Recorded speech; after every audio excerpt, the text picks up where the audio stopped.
Bueno, buenas noches. Gracias por la invitación, es una alegría estar acá. Me va bien, voy. Acá en dos sentidos, acá en Lanús, porque hace 30 años que vivo en Lanús, así que hace mucho que soy lanucense. Y acá en este local, porque siempre que se abre un espacio para la participación ciudadana, para la militancia política, es un motivo de alegría, un motivo para festejar. Sobre todo en este año que se cumplen 30 años de que recuperamos la democracia. Quienes tengan la oportunidad de ver el libro verán que le dedico el libro justamente a todos los que lucharon para consolidar esos 30 años. Y de esas 3 décadas, la última es la que abordo en el libro, aunque el libro no comienza exactamente el 25 de mayo del 2003, sino que creí necesario un primer capítulo que le llamé el pre-kirchnerismo, que pone en contexto todas las circunstancias previas a la asunción de Néstor, para explicar. Él decía que yo no soy un paracaidista húngaro, yo no sabía por qué decía húngaro, me parecía que alcanzaba con paracaidista. Un día le pregunté, me dijo, porque los húngaros inventaron el paracaídas. Y era así, después lo busqué, efectivamente, en 1600 un húngaro inventó el paracaídas y en 1938 el ejército húngaro fue el que lo usó por primera vez.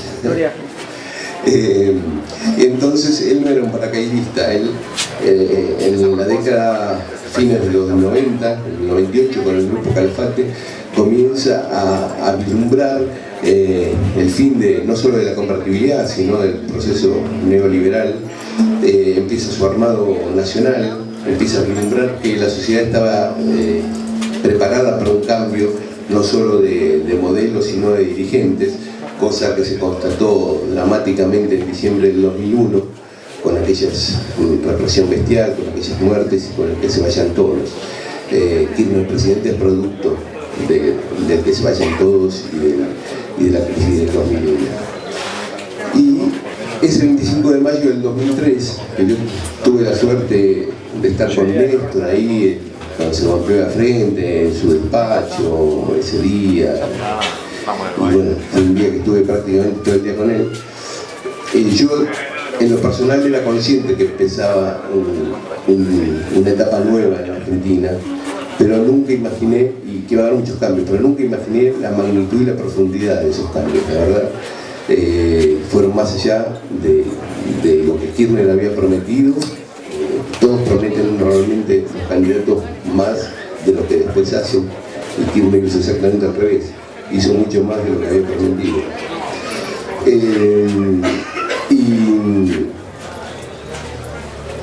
Y me parece que esa magnitud de lo que hizo el kirchnerismo en estos 10 años se va a tener verdadera dimensión en el futuro. Yo creo que las generaciones próximas van a valorar enormemente esto, porque yo pretendí escribir una crónica periodística de estos 10 años con pretensiones de libro de historia, pero realmente para hacer un libro de historia hace falta esa lejanía que da la perspectiva histórica.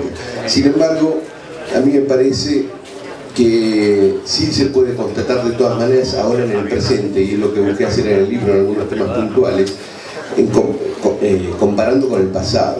Y entonces me fui encontrando con datos. Por ejemplo, en estos 10 años se construyeron 1580 escuelas. Y yo dije, bueno, parece mucho, pero ¿cuánto mucho es? Empecé a buscar, encontré que en los 35 años anteriores, de 1968 a 2003, o sea, desde Onganía hasta la asunción de Kirchner, se construyeron 427.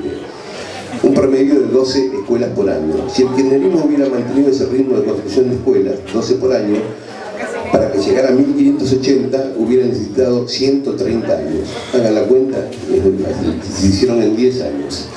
Esos datos, no hace falta esperar el futuro para constatar la importancia de eso, basta con mirar el pasado.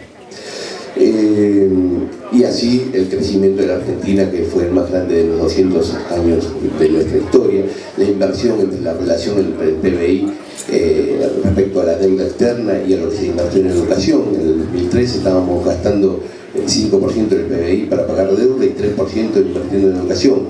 Se revirtió esa ecuación y hoy estamos pagando 2%, usando el 2% para la deuda y el 6,5% para la educación. Son datos que hablan por sí mismos. Pero más allá de estos con números, de decretos, de leyes. Hay algo que hicieron Néstor y Cristina que no está en ninguna no está en ningún decreto, en ninguna estadística, que es darle valor a la política. Ellos volvieron a instalar la política, sentaron a la política a la mesa de la discusión con el poder económico y la pelearon desde ahí. Rompieron con el paradigma que había imperado en los 35 años anteriores de que los políticos eran solo podían ser administradores de las decisiones de las corporaciones económicas y nada más. Y eso la gente lo empezó a ver. Todos empezamos a ver que la política podía servir para mejorar la vida de la gente, no para perjudicarla como se veía hasta el 2001. Me parece que ese valor de la política también hizo que creciera la militancia, que la gente se empezara a discutir de política.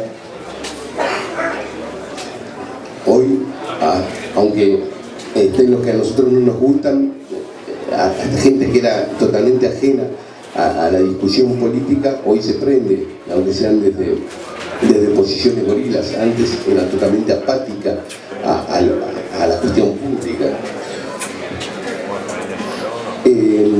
En este libro no solo me fui encontrando con estos datos duros, también en la investigación para hacer el libro, me fui encontrando con frases que me sorprendían. Digo, y este dijo esto, y mira vos.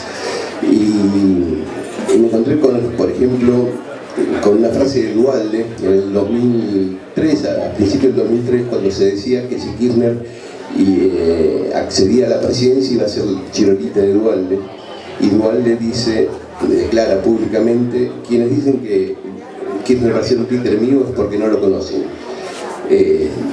Kirchner tiene un carácter muy fuerte. Solo hay un dirigente que yo conozca que tiene el carácter más fuerte que Kirchner, la esposa de Kirchner. Eso dijo Duhalde en el 2012, sin saber que 9 años después iba a ser presidenta. Y también recuerdo una frase de Reutemann, por ejemplo, que dice, por aquello de que se había negado a ser presidente porque había visto algo que no le gustó. Entonces le hace un reportaje y él aclara que no fue así. Y dice: yo nunca dije eso. Eso lo inventó Jorge Lanata. Con lo cual vemos que la afición de Lanata por la inventiva y la ficción en lugar de la información ya viene desde hace mucho tiempo, no es de ahora.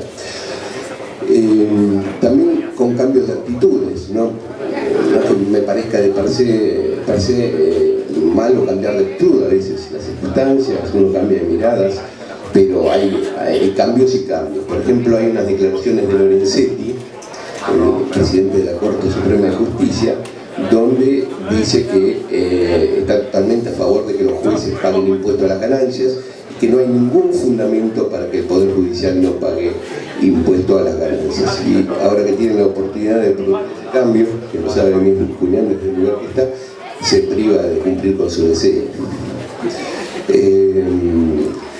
Bueno, también Cobos, por ejemplo, las declaraciones de Cobos, que dice: el presidente y el vice tienen que pensar exactamente igual. El vice no puede actuar en ningún caso en sentido contrario a lo que piensa el presidente, porque si no, esa fórmula no sirve. Lo dijo cuando era candidato a vice. Bueno, y uno se va sorprendiendo cuando encuentra esas cosas en la investigación, ¿no? También en el libro recorro los momentos más altos del kirchnerismo, como cuando, y también algunos momentos críticos más altos, por ejemplo, cuando renueva la Corte, al pocos días de asumir Néstor Kirchner, ese histórico 25 de mayo del 2004, cuando por la mañana descuelga los cuadros en el Colegio Militar de Unión y Videla, y a la tarde esa emisión de la administración de los fondos de pensión, estatización de IPF, la ley de servicios de comunicación audiovisual, la asignación universal por hijo. Hay tantísimas medidas que podríamos dar toda la noche. Pero yo creo que hubo dos pilares en estos, que fue lo que también descubrí estudiando para escribir el libro, dos pilares que atraviesan los 10 años y que son el trabajo y la educación. fueron prioridades de estos 10 años del kirchnerismo. Trabajo nunca tomando una decisión en contra de los trabajadores, restituyendo derechos, creando millones de empleos y evitando la pérdida de empleos a toda costa cuando acechó la crisis del 2009.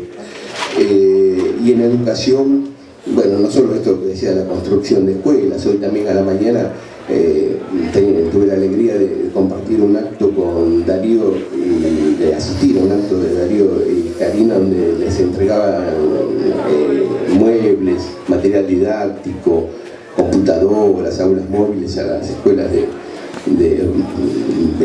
Lanús. Pero no solo en lo material contribuyó el kirchnerismo a la educación. También metió a miles y miles de pibes que estaban afuera del sistema escolar.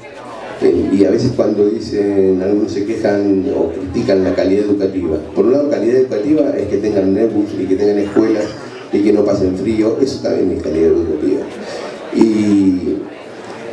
Y además, claro, a los que le da bien el índice, a los países que le dan bien esos índices internacionales que miden, es porque tienen miles y decenas de miles de pibes afuera de la escuela. Y los que dan esos exámenes son pibes que no vienen de carencia, que tienen la edad para estar en el aula que están, para estar en el grado que están.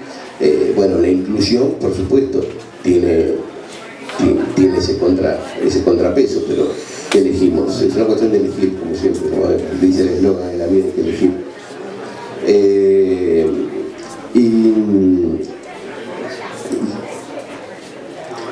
La memoria en los momentos bajos, decía yo. Me acuerdo de un momento muy crítico que por ahí no está tan presente hoy, que fue la negociación con el FMI en el 2004, donde Néstor después le da una úlcera, porque tenía que caminar por un desfiladero muy angosto entre no conceder las imposiciones leoninas del FMI y a la vez intentar no caer de vuelta en el default. Entonces fue una negociación tan tensa, tan dura, que finalmente Argentina salió en una posición sumamente ventajosa en esa negociación. Después, por supuesto, el conflicto con las cámaras empresariales agropecuarias, la pelea de Clarín con el gobierno, cuyas consecuencias todavía estamos viendo y sufriendo, la derrota posterior del 2009, pero no hay nada que haya golpeado tanto al kirchnerismo como la muerte de Néstor. Yo creo que si el kirchnerismo soportó la muerte de Néstor, puede soportar cualquier cosa. Y a mí me parece que una de las conclusiones a las que llego para ir terminando en el libro es que este fue el gobierno más peronista después del primer gobierno de Perón, sin duda. Pero además de los paradigmas y las matrices de soberanía económica y política y de justicia social, el kirchnerismo le agregó calidad institucional y le agregó muchísimos más derechos, desde el voto a los 16, el matrimonio igualitario, pasando por la identidad de género, los derechos que se te ocurran, le restituyó derechos a los trabajadores que se habían perdido durante décadas. Es decir, que se decía, ¿se acuerdan que Menem había ayornado, decían el peronismo cuando lo transvistió el liberalismo del peronismo? Esto sí es un ayornamiento del peronismo, o sea, aquellas viejas consignas y aquellos viejos objetivos y las banderas las levantó, pero no solo las levantó, sino que le agregó cosas imprescindibles en estos tiempos. Y en esta coyuntura que estamos de elecciones, una elección donde no fue más o menos como en el 2009, no hubo muchas variantes, se sabe que en las elecciones legislativas en general la gente vota de forma diversa, no como las presidenciales. Hay que tener memoria que en el 2009 todos decían que era imposible que un kirchnerista fuera presidente en el 2011, ¿no? Se probaban las bandas todos, menos se la adjudicaban a Néstor y a Cristina, y finalmente Cristina ganó con más del 54% de los votos y el segundo sacó más de 17%.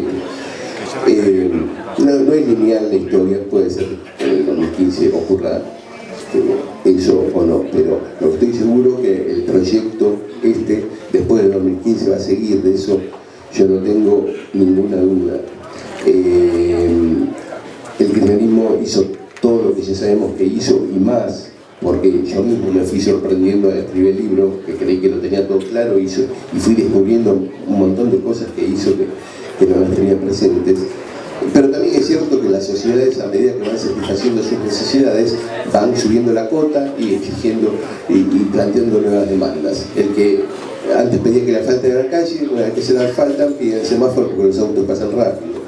El que antes no tenía trabajo, pedía trabajo. Una vez que tuvo trabajo, pedía mejor sueldo. Y cuando consiguió mejor sueldo por las paritarias que asistió este gobierno, piden que le bajen el impuesto a las ganancias. Es un proceso natural en la evolución y en el avance de las sociedades, y para eso tiene que estar preparado este proyecto, para dar esas respuestas y plantear los nuevos desafíos. Me parece que hay que decir que este gobierno bajó la desocupación del 25% al 7%, nada menos, incluyó a millones de personas en el mundo del trabajo, pero también tiene que decir que ahora nuestro objetivo es llegar al pleno empleo rápidamente, bajarlo del 7 al 0. Y eso hay que explicitarlo, no darlo por sobreentendido que como nuestra historia es esto, por inercia ya nos avala y que se dé por entendido que lo va a hacer. Me parece que hay que explicitarlo con todas las letras, todo lo que se puede hacer en el futuro. Me parece que el valor, retomando también algo que decía Darío, hay